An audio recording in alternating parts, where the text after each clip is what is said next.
Oi, pessoal! Mais uma vez eu estou aqui com vocês, né, dando esse presente. Esse podcast aqui é um presente para as nossas pacientes. É uma maneira da gente se informar, uma maneira da gente se conhecer mais. É mais uma forma de comunicação que a gente tem agora e é bom, né? Porque é mais uma opção da gente se conhecer e falar e estudar, e, enfim. Eu sou consumidora de podcast, sabe? Eu gosto de podcast. E a gente veio aqui hoje, né? Estou bem feliz que eu consegui hoje trazer uma pessoa excelente, né? Uma pessoa na sua área de expertise super atualizada.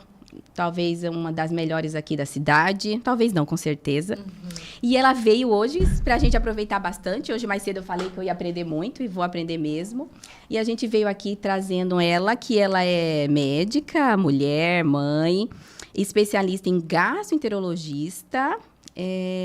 Que ela, além de ser especialista em gastroenterologista, ela se interessou mais ainda pela saúde da mulher. Então, eu não podia deixar de trazê-la aqui hoje. O nome dela é a doutora Flávia Solano. Tudo bem, Flávia? Oi, tudo bem, Verusca. Olá. Prazer estar aqui, né? Eu ouço teus podcasts e fico muito lisonjeada de poder estar aqui contigo imagina, hoje. É uma honra que você conseguiu um tempinho aqui para nós. A nossa agenda é disputada, né? É difícil, mas a gente consegue um horário para poder trazer informações aí de qualidade, né? Isso. E acho que esse é o objetivo do médico, né? Sim, hoje em dia extrapola a questão só do atendimento. Essa parte informativa é super importante na nossa profissão, né? E hoje em dia, qualquer pessoa pega a câmera e sai falando bobagem, né? E a gente tem que saber filtrar e também tem que estar aí para contribuir com boas informações de qualidade mesmo, né? Estamos aqui. Flávia, então a gente sempre começa falando um pouco de cada convidado. E eu queria te perguntar, para você falar um pouquinho sobre você e por que você escolheu ser médica e se a gastroenterologia estava no início dos planos ou não.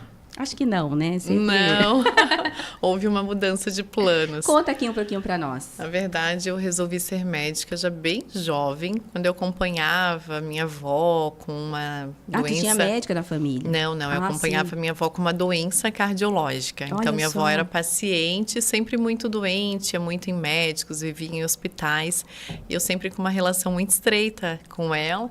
E aí, já tinha no meu coração que eu ia fazer medicina, desde pequena. Olha nunca você falei... via ela indo no médico? Via ela indo no médico, frequentando médicos, hospitais.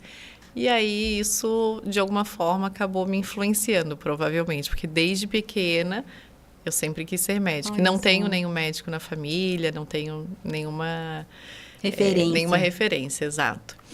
E aí, como minha avó tinha um problema de coração... Eu queria ser cirurgiã cardíaca, imagina. Meu Deus! Olha só, sério, Flávia. Cirurgiã cardíaca. Mas quando entrei na medicina, percebi que o meu coração batia mais forte pela parte clínica, que é essa parte de conversa, investigação, né? A cirurgia existe, tem, né, o seu valor, mas não era o meu perfil. E aí, durante essa caminhada da faculdade, me veio a gastro. Assim, olha, eu gosto de uma especialidade...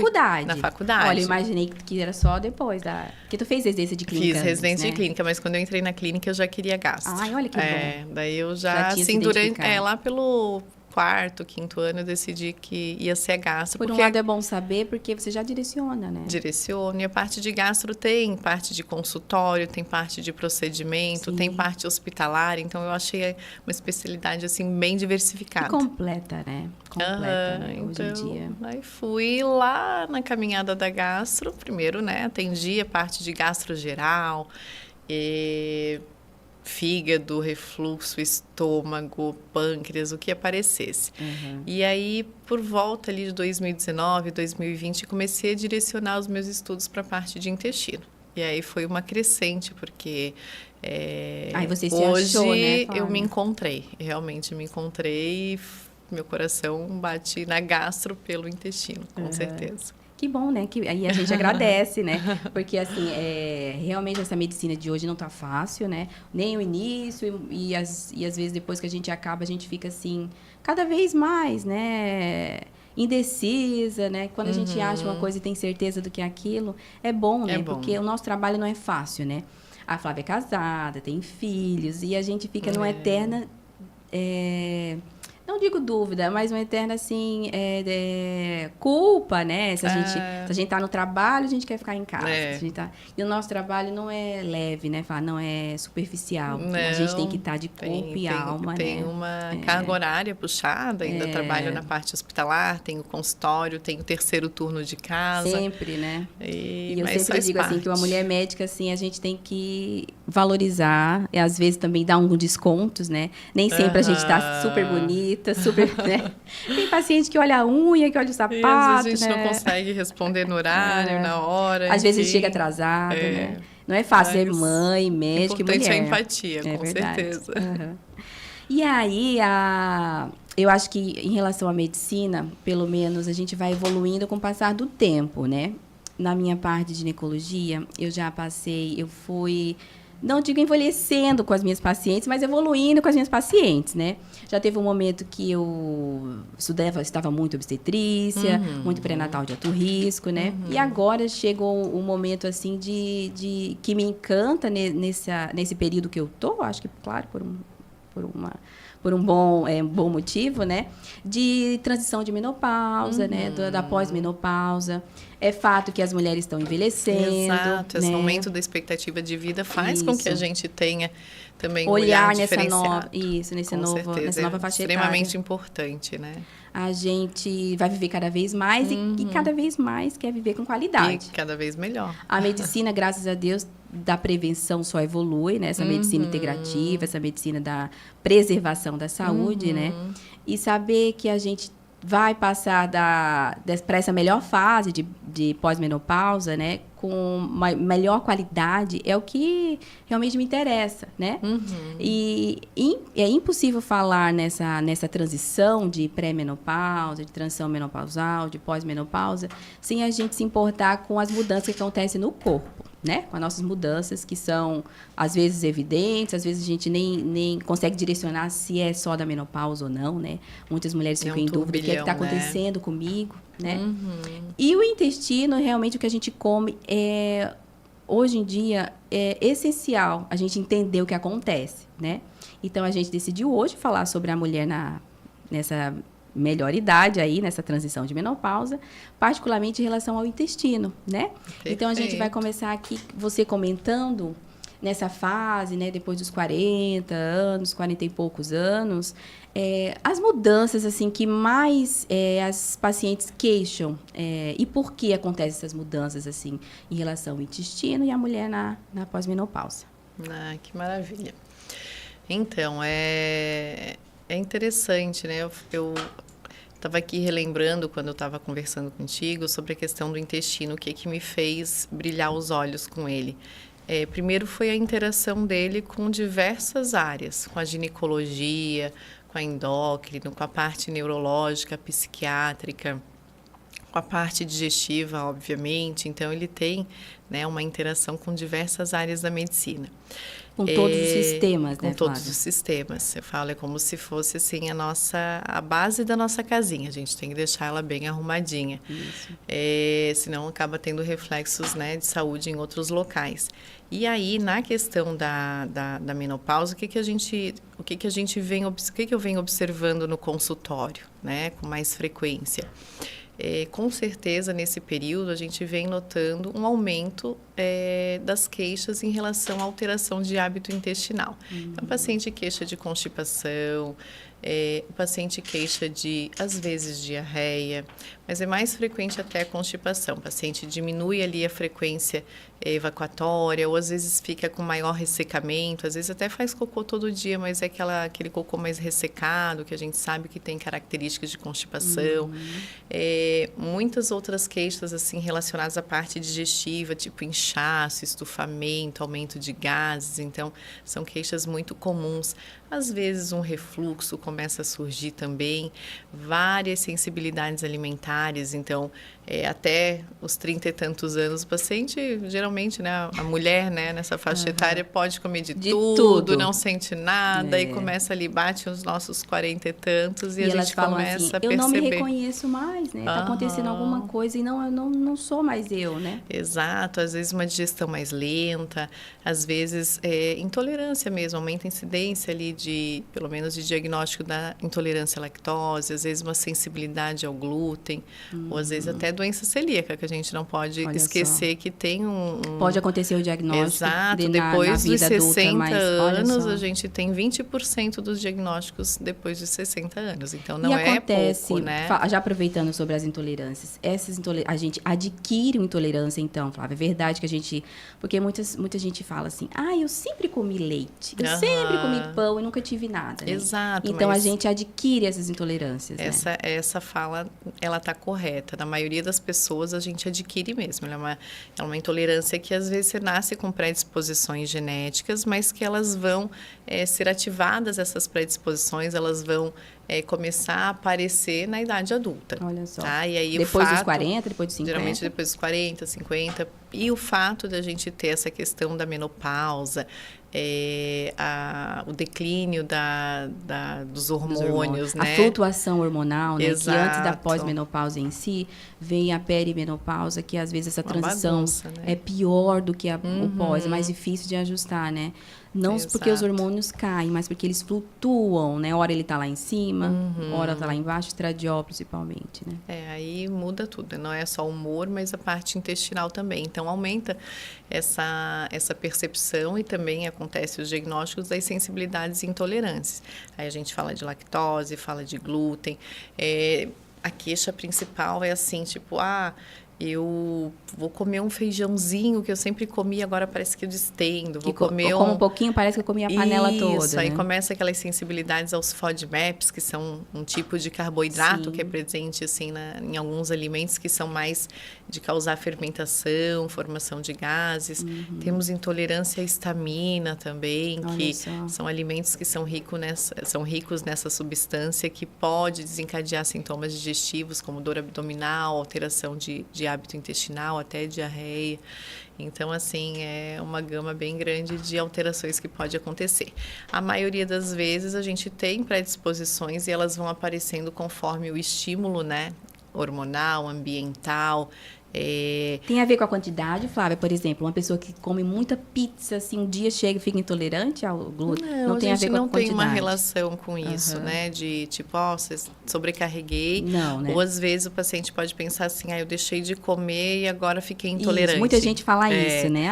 Não, mas claro não é, que né? Nosso epitélio, ele diminui um pouco a função, né, da digestão ali de lactose quando a gente dá uma paradinha de comer. Se a gente não usa, Exato, né? Se a gente não precisa diminui dele, sim um pouco. Então, acaba que tem essa percepção de que parece que quando tu para e volta a comer, os sintomas são muito piores. Então, isso é uma verdade. Mas não que você voltando a comer, ele não volte, né? Mas, assim, o início disso acaba sendo um pouco mais evidente. E o que mais que eu queria te falar em relação a isso? A gravidade da intolerância à lactose e a intolerância ao glúten é diferente, né, Flávia? Assim, quando a gente fala eu digo antes de ser celíaca, né? Porque Sim. tem gente que não é celíaca, mas tem gente que tem pessoas que são só intolerantes, sensíveis, como você falou. Então, vamos abrir um pouquinho, né, para poder explicar. Lactose é um carboidrato. Certo. Então, é uma má digestão a carboidrato. Geralmente, os sintomas são mais, assim, de distensão, alteração de intestino, que pode trancar, não só da diarreia. Então, muitos pacientes acham que não tem lactose porque não tem diarreia. Mas não, a gente pode ter diarreia e também constipação. Por quê? Porque essa fermentação pode gerar alguns gases que diminuem o movimento intestinal. Olha então, só. Não é então, só... agora fica fácil de entender. Não é só a lactose, né, que vai fazer um estímulo no intestino. Então, a gente tem a ingesta, né, dos lácteos provocando sintomas, daí carboidratos. A gente tem a parte do glúten, que pode ser alergia, que aí você tem o contato com a proteína e desencadeia alergia. É mais uma parte de uma via alérgica que acontece relacionada à proteína. A gente pode ter doença celíaca, que é doença autoimune, então é uma outra parte, é uma outra via de inflamação. E a gente pode ter a sensibilidade ao glúten, que é como se fosse uma má digestão, uma sensação de que o glúten não cai bem, te provoca sintomas. Isso é um diagnóstico mais clínico. Você para de comer, melhora, volta a comer, volta a sentir sintomas. Aí você tem que fazer uma retirada, depois uma reintrodução, para poder ter esse diagnóstico clínico.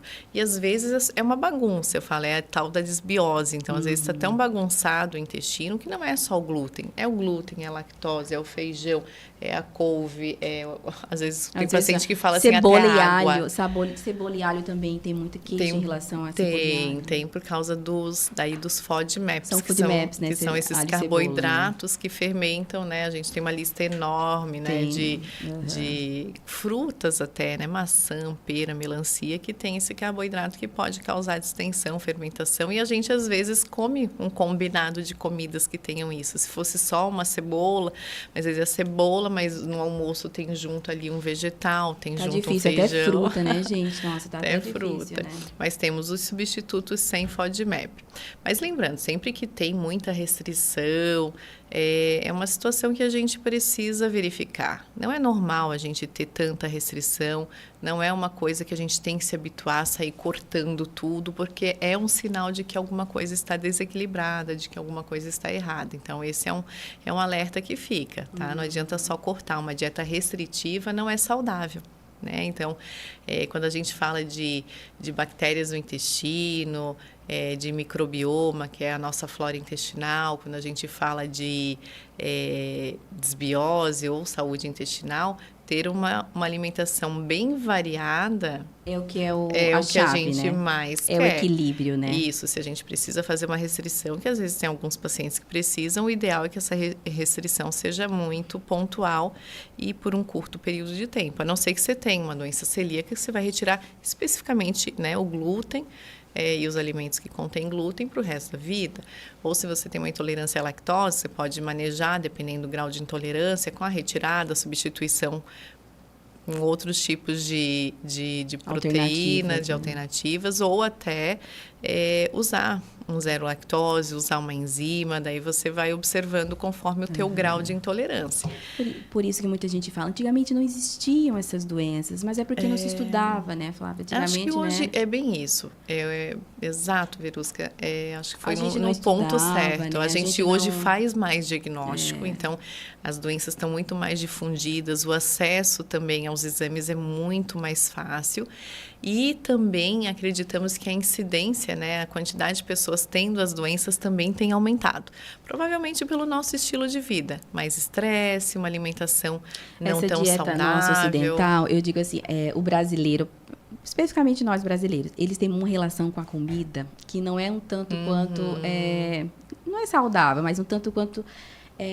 tem gente que vive para comer, né? Então, eu digo isso assim porque às vezes eu tenho pacientes que têm diabetes gestacional, que quando eu digo que elas não vão poder, vão ter que dar uma segurada, elas choram, você acredita? Eu não acredito que eu não vou poder comer um pão doce. Então, é uma relação assim que não, o brasileiro gosta muito de comer, né?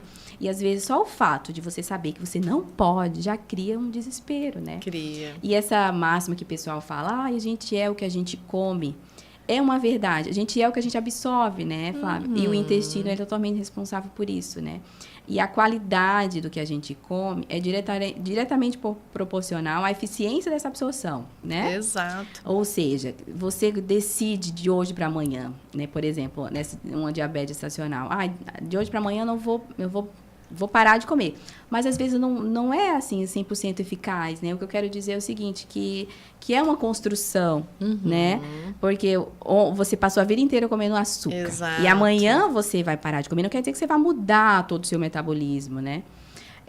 Mas, enfim, hoje em dia, como você falou, tem muitos substitutos, né? Tem. A gente tem E é o caminho mesmo, né? Os vegetais, assim, leite vegetal, por exemplo? É uma opção, né? A gente tem bons leites vegetais, sem aditivos, né? Só o constituinte e mais ali sempre é bom uma olhar os água. rótulos. Quanto menos, né, ingredientes, quanto mais nomes coisas, esquisitos, mais a gente se afasta daquilo, né? Exato, isso é importante. Perder um tempo para verificar o rótulo E aí, pelo menos, olhar os produtos que você está mais habituado é importante no mercado, né? E em relação a substitutos, hoje a gente tem uma variedade tão grande, né? De alimentos, chorar, uma oferta né? aí em mercados, em lojas de produtos naturais e produtos bons, né? Eu creio que a culinária... Gostosos. Exato, eu sempre falo assim, que não tem ela tudo se ruim, aperfeiçoou né? muito a culinária. São gostosos, né? Com a restrição de lácteos ou até de glúten, né? Então, eu falo que eu sou consumidorinha ali de um pãozinho sem glúten, tenta, né?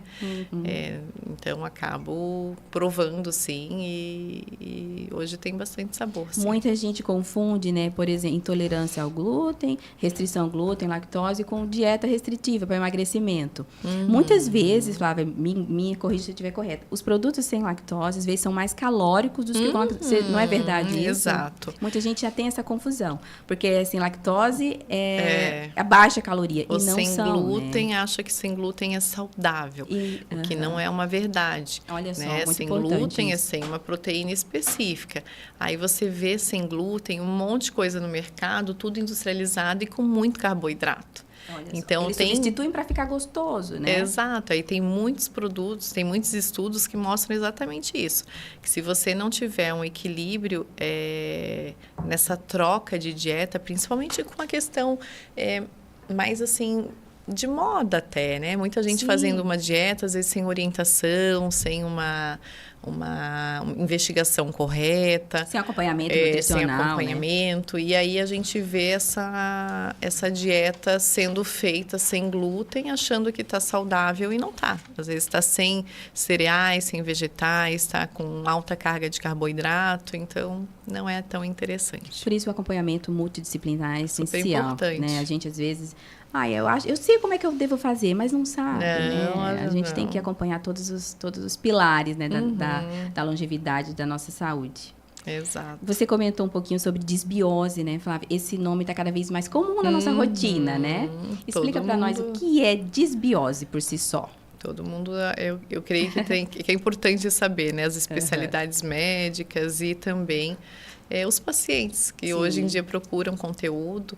E é um termo genérico, sabe? A gente fala disbiose sobre desequilíbrio na microbiota, né? Desequilíbrio na nossa flora intestinal. Então, essa flora ela é composta predominantemente de bactérias, mas temos fungos, temos vírus, temos parasitas, todo mundo ali... Todos os bichinhos em harmonia. Em harmonia, teoricamente. E quando a gente tem uma quebra dessa harmonia... né? Seja por um excesso de bichinhos ruins, por falta de bichinhos bons, né? Por falta de variedade nesses bichinhos, a gente classifica como disbiose. Né? Aí a gente pode ter excesso do X, um supercrescimento no lugar errado, excesso do Y, falta do W, né? Então a gente tem que entender mais ou menos a constituição e saber que tipo de disbiose que o paciente apresenta, porque daí fica muito, né, genérico. Então, esses desequilíbrios acabam afetando também a parte intestinal, né? Obviamente, né, esses bichinhos estão no intestino e aí a gente vai ter uma relação da disbiose com a parte hormonal. Total, né? Então, eu queria chegar às doenças que têm um potencial inflamatório, né? Como endometriose, síndrome de ovário policístico, causam uma resistência insulínica que apresentam, por natureza da doença, essa disbiose, né? São disbioses específicas, né? Por exemplo, como a endometriose que você falou, a dieta precisa ser low food maps, né? Não adianta só anti-inflamatório, não adianta a gente cortar açúcar, né? Industrializados, tem que entender dessa parte também. Então, assim, né? Tudo bem individualizado, como você falou. Hoje em dia, acho que a medicina tende para isso mesmo, né? A gente entender as individualidades e fazer as orientações conforme os achados. Então, hoje tem testes, né, para a gente entender qual é o tipo de desequilíbrio, para tentar ser o mais assertivo possível.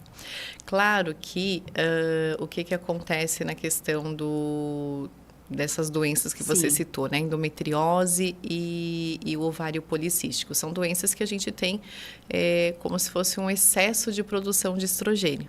certo, Isso. Verusca? Isso, endometriose. Na verdade, é o desequilíbrio entre os hormônios, né? Também um desequilíbrio. E especialmente a endometriose, sim, é uma hiperestrogenemia, é uma hiperprodução de estrogênio. E aí os bichinhos entram, esses bichinhos inflamatórios, a gente tem um grupo de bichinhos dentro do intestino, né? Um grupo de bactérias que a gente denomina estroboloma. Isso nome mesmo. Estranho, né? Esse estroboloma, ele vai produzir uma enzima, né, bem conhecida, você com certeza conhece, que é a beta-glucuronidase, e aí essa enzima ajuda a metabolizar, né, desconjugar ali o hormônio que é o estrogênio. E aí conforme... Que ela já tem excesso, né? Exato. Ela já tem excesso e essa proteína vai liberar o que não deve. E aí conforme esse excesso também de produção dessa enzima pelas bactérias, ou até a falta da produção, a gente vai ver um aumento do estrogênio livre, porque daí ele vai desconjugar, vai entrar de novo, vai ser reabsorvido no intestino, volta para a corrente sanguínea, e aí esse estrogênio ativo fica em maior quantidade, se você tiver um aumento das bactérias, desse estroboloma que produz mais beta-glucuronidase. Ou se produz menos, às vezes tem um desequilíbrio para menos, uma desbiose, você vai ver aquela paciente com mais cansaço, com mais alteração de memória. Olha só, né? gente, o intestino, né? O intestino, Olha a queixa, ele tem um diretamente papel ligado. muito importante, Olha né? só, né? Inclusive na reposição, né? Então é importante a gente, quando for repor Voltando também... ali, falando em pós-menopausa. Entender. E geralmente é isso que você falou, são perfis de bactérias inflamatórias. Por isso que a questão de açúcar, gordura, muitas vezes essas pacientes têm uma alteração no intestino que a gente chama de aumento da permeabilidade intestinal, né? Que é o leaky gut. Essa alteração faz com que o epitélio não absorva tão bem os nutrientes, não absorva também, não faça o seu papel digestivo também, né? Então, a gente vai ver mais sensibilidades alimentares e vai também gerar aí mais intolerâncias, né? Então, a gente vai... Então, o tal do leaky gut dá uma bagunçada também nessa questão. Então, a gente tem bichinhos ruins que agridem, né, o nosso epitélio intestinal. Eu falo que é como se fosse um murinho, uma barreira, e esses bichinhos causam uma desestruturação dessas células, onde a gente vai ter repercussão, vai gerar essa inflamação, porque esse aumento de permeabilidade é como se fosse o intestino vazado, começa a passar para o teu sangue coisas que geralmente não passam. Aí vai passar coisa mal digerida, vai passar os bichinhos ruins que estão ali. E na prática os sintomas são estufamento, né? A digestão ruim. Muita fadiga. Uma sensação de plenitude. Eu comi tão pouquinho e parece que eu comi a casa inteira. Infecções de repetição. Então, a gente começa a ver muito paciente com infecção urinária de repetição, candidíase de repetição, herpes de repetição. Lembrando que o intestino tem 70% das células imunes. Então, quando a gente começa a ter doenças de infecção de repetição, esse intestino não está bem, não está saudável, vai olhar porque não está legal. Muitas candidíase. A candidíase é uma coisa que chega no consultório, né? De cada 10 pacientes, 7, né, tem candidíase recorrente, né? E não adianta, né, a gente tratar sem descobrir a causa. Sem descobrir a causa, né? E eu falo muito isso. Não adianta, aquele remédio não serviu, serviu. E não vai servir. É o remédio, né? E não vai servir. Tem que fazer toda uma mudança, uma desinflamação, muitas vezes associada à dieta mesmo, né? Controle do estresse, porque... O intestino, como você disse, ele tem ligação com quase todos os sistemas, né, Flávia? Todos os sistemas, é muito bonito. Em relação às doenças graves, sabe, Flávia? Por exemplo, a gente falou do intestino na pós-menopausa, falando das doenças inflamatórias, endometriose, e sobe também uma coisa bem comum no consultório de ginecologia, e eu canso, assim, hoje em dia eu perco, não digo perco tempo, mas quase que a metade da minha consulta é explicando, né? Porque não adianta a gente tratar a doença e não mudar os nossos hábitos, né? Em todas as fases da vida, né? Hoje em dia, uma adolescente morrendo de cólica, não adianta a gente não dizer, tome só um anti-inflamatório. Precisa mudar os hábitos, né? Desde sempre, né? E a gente, na pós-menopausa, né, com o avançar da nossa idade, aumenta a nossa chance de ter doenças graves do intestino. Então, o câncer de cólon, ele aumenta com a idade. Exato. É uma preocupação que a gente deve ter também na pós-menopausa, né? Super bem lembrado, né? Eu creio que... dos fatores de risco, né, na verdade, a idade é o principal fator de risco para o câncer de cólon. Então, às vezes eu vou falar com o paciente para abordar sobre a questão de colonoscopia, aí Falava, mas não tem ninguém na família. Eu faço cocô todo dia. Não é só isso. Falei, mais, gente, né? se isso fosse, né, carimbo de boa saúde intestinal, né, ninguém teria mais doença de câncer. Então, é importante, pessoas com mais de 45 anos devem sim ser submetidos a colonoscopia? A colonoscopia, preferencialmente. Tá? Após os 50 anos, é um consenso mundial. Todo mundo tem que ser submetido à colonoscopia de rotina. Tá? A cada 2 anos, né? Depende dos achados. Eu pensando que eu estou chegando aos 50. Depende dos achados. Se é um exame que ainda o pessoal ainda resiste um pouco, né? Mas hoje em dia... gente, ó, é rápido, a gente não vê nada. A gente não dorme, não dói, né, Flávia? Hoje em dia, graças a Deus, né? A gente tem aparelhos bons que fazem boa visualização da mucosa, colegas que vão cuidar da parte da anestesia, né? Que hoje a gente tem um ambiente muito controlado em relação a fatores de risco, né? Que é a anestesia, o procedimento melhorou, né? Pouquíssimas complicações. Então, era pior, né? Hoje em dia a gente quase não vê acontecer. Mas claro que é um exame invasivo, sempre vai ter algum risco. O preparo é difícil, né? Preparo, eu falo do exame, o pior é o preparo, que realmente, né? Tomar laxativo, ter uma diarreia que é uma diarreia, assim, brutal, né? Te faz ficar desconfortável, às vezes fraca. Então, tem só que cuidar em relação, principalmente, às faixas etárias com mais idade, né, com mais fatores de risco, porque pode até desidratar, enfim. Mas eu falo que é o mal necessário, né? A gente tem o câncer... A partir dos 50, então, é de rotina. O câncer de intestino como o segundo câncer mais comum, tanto em homem quanto mulher. Sim. E a colonoscopia previne. Por que previne? Porque eu não vou entrar lá para ver câncer, eu vou entrar para ver um pólipo, uma verruguinha, que inicialmente é benigna, mas que dali gera o câncer de intestino. Então, o pólipo, ele é o precursor do câncer de intestino. Olha só. Então, é bem importante a gente fazer as colonos para limpar o intestino de pólipos. Esse é o objetivo. E pólipo não dá sintoma. Raramente você vai ter sintoma. E aí, nos Estados Unidos, o guideline manda acima dos 45. Então, depende do local. Hoje, a tendência, eu sigo os 45 anos. Se tiver alguém na família... Aí, a gente começa antes, né? 10 anos antes. Igual a mamografia. Né? 10 anos antes da idade dessa pessoa. Isso. Ou os 45 que chegar primeiro, né?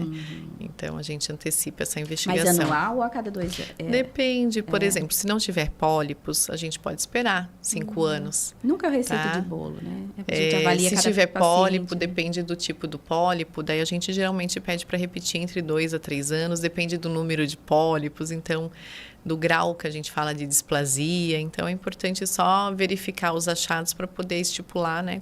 Se foi um bom preparo, se foi um exame completo. Então, são várias características que a gente tem que olhar para determinar quando que vai ser a próxima. Então, né? os fatores de risco por câncer de intestino idade e alimentação, uma coisa cigarro, interessante, álcool. até que eu estava lendo um dia desses, que é bem importante até, né, para comentar com as pacientes, com o perfil de pacientes que a gente está conversando aqui, que tem um estudo que é bem, bem importante, que a gente fala que é uma meta-análise, que é um estudo assim mais...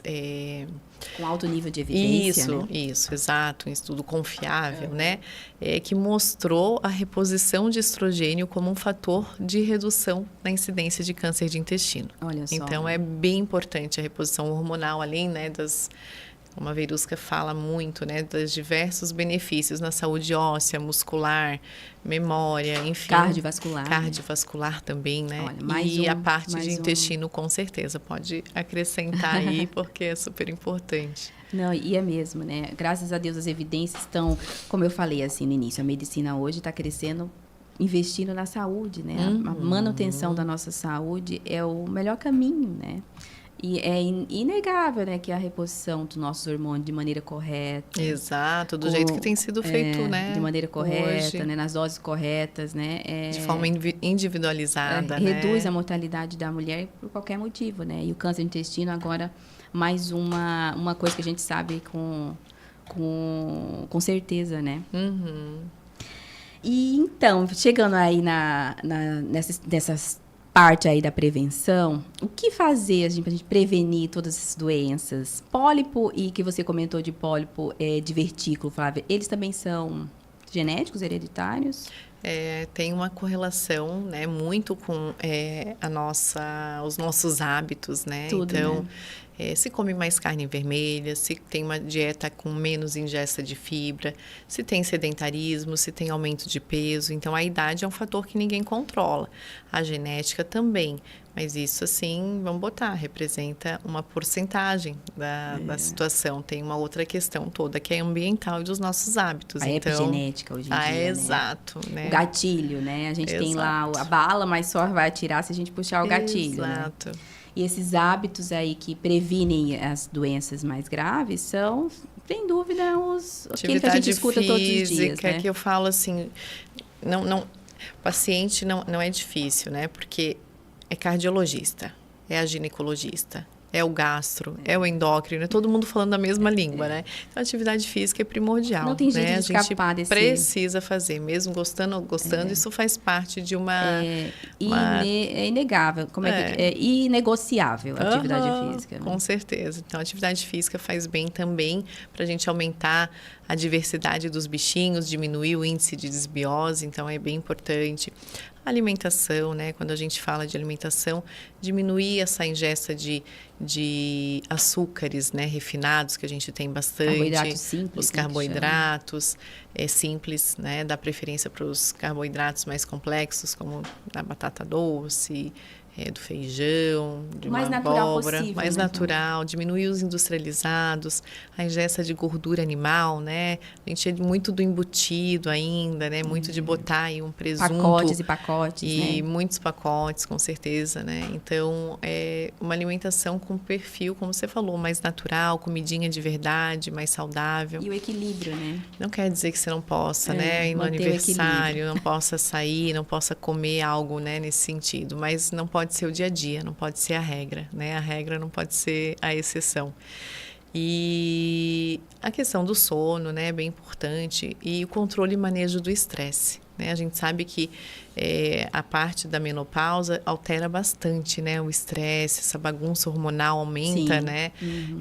Bastante cortisol, aumenta os níveis de estresse, agride o intestino, vai dar leaky gut, aí vem toda a bagunça que geralmente gera durante esse período, além, né, da interferência direta dos hormônios. Olha, o caminho para ter essa relação do intestino saudável não é só alimentação, né? Ver só atividade, sono, manejo de estresse. É o conjunto da obra, não tem jeito, né? É o conjunto. E mesmo assim, tem pessoas que precisam ainda de uma intervenção médica, de uma medicação, com certeza, né? A gente precisa, às vezes, de uma terapêutica direcionada. Em relação à suplementação. Ótimo, adoro. Essa prevenção aí, Flávia, porque assim, é outra coisa que se discute muito, né? Muita moda, muita propaganda de suplementos. De nada adianta a gente suplementar se não tiver uma alimentação equilibrada. Exato. Né?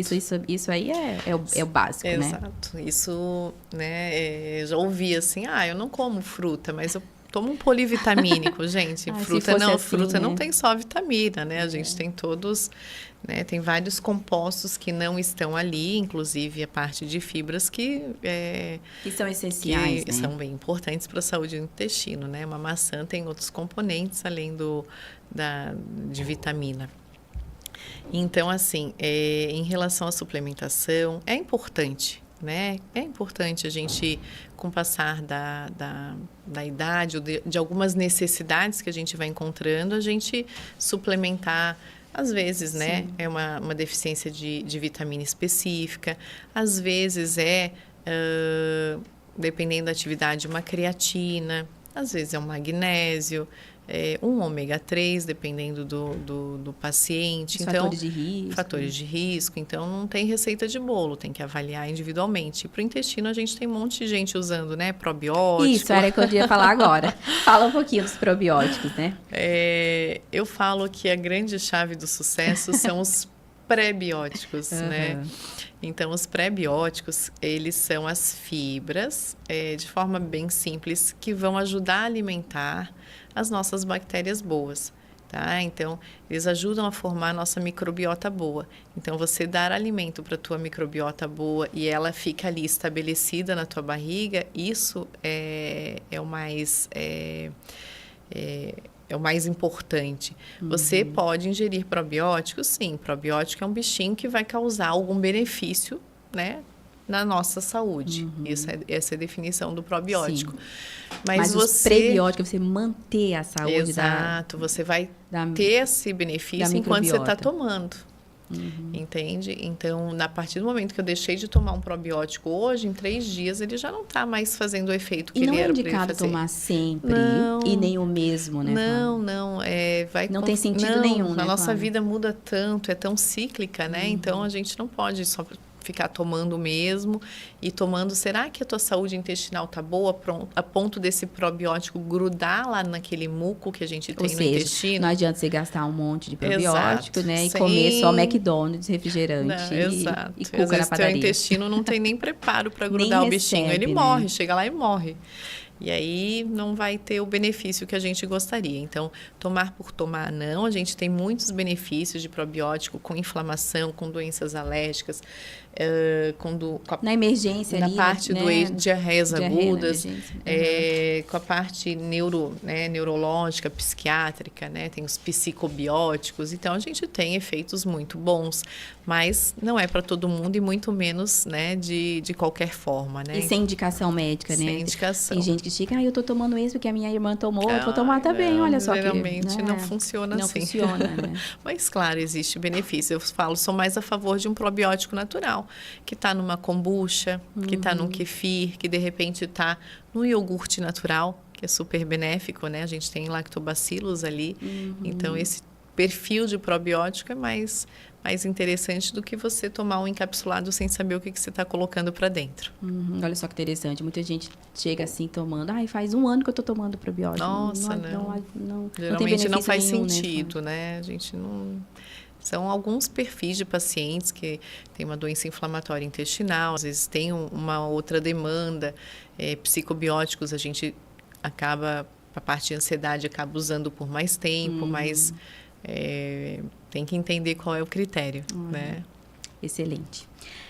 Olha só, a gente tem perguntas da internet. Opa, a Beatriz vai fazer aí para nós.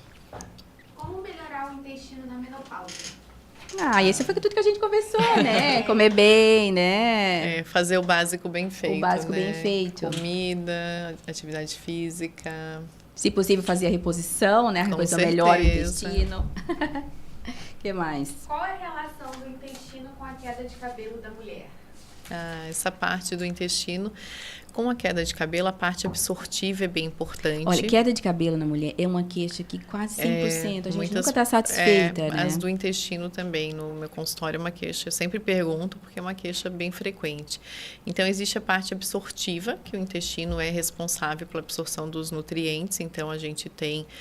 sempre é o estômago que ganha o prêmio de digestão, mas mérito, é o intestino que completa a digestão e que faz completa a digestão e que faz a absorção. Então, se a gente tem algum desequilíbrio no intestino, a gente pode ter uma dificuldade de absorção de algum nutriente que seja importante para o cabelo e aí começa a cair. Ou se você tem muita desbiose, você tem uma inflamação maior, né, uma inflamação aumentada naquele intestino, e aí você vai ter toda uma situação de associada à queda de cabelo, outros sintomas de inflamação de baixo grau. Uma generalizada, Exato, né? A fadiga, né? Eu falo, a energia está sendo gasta no lugar errado. Né, para tentar consertar esse desequilíbrio. Então, queda de cabelo também pode estar associada à desbiose.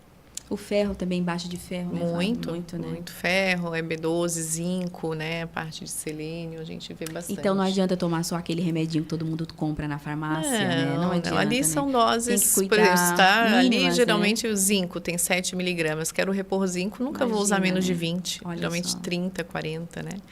Então, só um exemplo de que não resolve. Adianta só tomar um remedinho da farmácia. Exato. Próxima.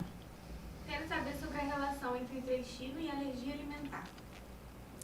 Intestino e alergia alimentar, intestino e sensibilidades alimentares, intestino e doenças autoimunes. Então, essa relação da agressão no intestino vai desencadear respostas inflamatórias, né? Muitas vezes para a parte alérgica, que é essa via que a gente fala TH2, que vai para o lado da alergia, pode ser para via autoimune, pode ser para via mais né, das sensibilidades, da inflamação, né? Então, depende muito do... Geralmente, a gente tem um componente agressor desencadeando Eu acho uma que ela quis resposta perguntar, imune. na verdade, se tem a ver o intestino com as alergias, Totalmente, né? E é total, né? A parte de alergia alimentar é totalmente relacionada ao aumento da permeabilidade no intestino. Doutora, o que seria o meteorismo intestinal indicado na ultrassonografia? Então, apesar do nome feio, né, o meteorismo intestinal é um aumento de flatulência, um aumento de gases que o ultrassonografista está vendo ali. É muito fácil de identificar no ultrassom porque dificulta a visualização dos órgãos, né? Aquele gás fica ali dificultando o trabalho do ultrassonografista. E aí é isso, excesso de gases, tem que investigar. Não se acostuma com isso, não é normal excesso. Funcionamento do intestino pós-gestação. O que é recomendável e o que não é? O pós-gestação é isso, tudo a gente que a gente falou, né? Faz parte da nossa fisiologia. O retorno aos hormônios também tem uma labilidade que altera, né, o intestino. Na maioria das gestantes, elas têm constipação, mas algumas gestantes não fluem bem, até melhor o intestino. A progesterona aumenta muito bem. A progesterona ajuda, né, o intestino. Aconteceu comigo. Só que depois do parto, há uma nova adaptação. Muda tudo Muda de volta. E, às vezes, essa nova adaptação às vezes é precisar de uma suplementação, né, de fibra. Eu falo, o básico tem que ser bem feito bem feito, né? Cuidar da alimentação do forma todo. Água, alimentação. Se ela estiver amamentando, a depressão é muito maior, né? Tanto de nutrientes quanto de hídrica. Então, eu sempre falo assim, você tá com o bebê no peito e um copo de água na mão, né? Quem tá perto de você já não pode chama, esquecer a aguinha. Né? Porque há uma E às vezes o estresse noite, sem dormir. Então, é um período turbulento, né? Nossa, eu lembro. Paciência, né? A gente não esquece esse período. Passa. A gente passa. Não é da caixinha, mas eu vou fazer que eu achei interessante a gente falar sobre isso. Remédio de verme tem idade e síndrome do colo irritável tem maior dispensação na menopausa? Calma, ela falou duas coisas. Tá. Vamos, remédio de vermes. Remédio de vermes, antigamente a gente falava assim, todo mundo tem que tomar todo ano. Duas vezes por ano. Duas vezes por ano. Então, hoje entendendo o equilíbrio dos bichinhos que a gente carrega dentro da barriga, que, como eu falei, a relação entre bactéria, fungo, parasita e vírus, você ficar tomando remédio de verme sem uma indicação específica, você vai desequilibrar os parasitas. E aí vai trazer desbiose também. Então, se você teve uma exposição de risco, a gente utiliza. Se você identificou no exame alguma coleta que mostrou, né, algum parasita, você vai utilizar uma medicação específica. E geralmente acima de 1 aninho de idade já tem ali, né, remédios que a gente pode utilizar, né. Mas não é uma regra, doutora, tomar anualmente? Não é mais regra, a não ser em cidades assim que a situação é muito precária, higiênica, então em locais que não é a realidade aqui no sul, pelo menos, mas situações mais endêmicas, que a gente tem muitos casos assim, de verminoses, aí você até utiliza como uma situação assim, de saúde pública, né? Mas não é mais uma rotina. E a relação da menopausa com o síndrome do intestino do colo irritável? Olha, não que tenha uma relação direta, né? Mas assim, intestino irritável eu falo, né? Também é um conjunto de fatores que vão interferir e desencadear. Não é fácil também ter intestino irritável. Você tem que ter, muitas vezes, um fator, né, de predisposição, um fator de gatilho, um fator de distúrbio psicossocial. A faixa etária de maior risco é a faixa etária dos 20 e poucos anos. Tá? Adultos jovens. Né? Adultos jovens, tá?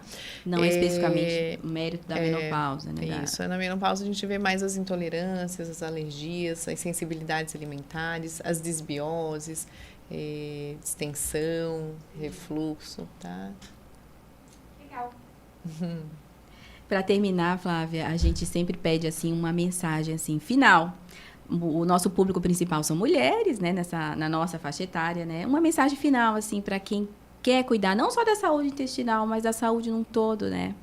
Fala aí para nós o que você diria, assim. É o que eu falo no consultório todo dia, né? Então, a gente tem que ter esse olhar para a gente, não deixar de identificar coisas que estão nos incomodando, não colocar para debaixo do tapete sintomas, né, que estão tão incomodando, mas às vezes não são graves, né? Então muita gente normaliza, né? Isso, eu tenho esse, né? Aí às vezes vou falar com a paciente, tem quanto tempo? Eu sei, eu tenho isso a vida inteira, eu sempre fui constipada, eu tenho distensão já desde quando eu era adolescente. Então, não minimizar aquele olhar para si, né, sobre a sua saúde e fazer o básico bem feito. Então, se a gente fizer o básico bem feito, que é água, uma alimentação, na sua maioria das vezes, mais saudável, atividade física, reposição hormonal quando bem indicada, né, e de forma adequada. Eu acho que isso é um olhar aí para a sua saúde. Não menospreze isso. Fazer consultas de rotina, com né? certeza. Não deixar deixar o incêndio chegar no último andar e você procurar um médico, né? Essa mentalidade até a gente vem observando que vem mudando, né? Graças a Deus. Agora a gente tem pacientes que chegam, né? Nada, tá tudo bem, eu vim só fazer... uma rotina. Só a rotina, né? Muito bom isso. Praticamente a gente só ia no médico quando estava nas últimas, Exato. né? A gente se encontrava só no hospital. E agora não mais. A gente vê pessoas que procuram mesmo a ajuda antes de rotina e a gente mesmo. está aí para ajudar essa divulgação preventiva. Isso mesmo. O que mais, Flávia, você queria falar? Em relação ao intestino, eu sempre falo, e a pós-menopausa, tem coisas que a gente deve manter, né? Como você falou assim, não deixar que aquele sintoma fique intrínseco banalize, né?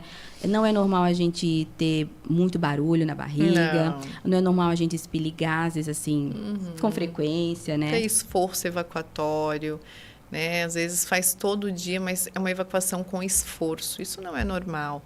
Né? Fazer cocô durinho, ou ficar dias sem fazer. Nossa, a constipação, eu já tenho pacientes assim que ficam uma semana sem ir no banheiro, não pode, né? Se acostumou, mas não é o habitual. Eu sou assim mesmo, mas não é E o muitas normal, vezes usam laxativos que são uma coisa importante de irritativos, falar, né? Que são...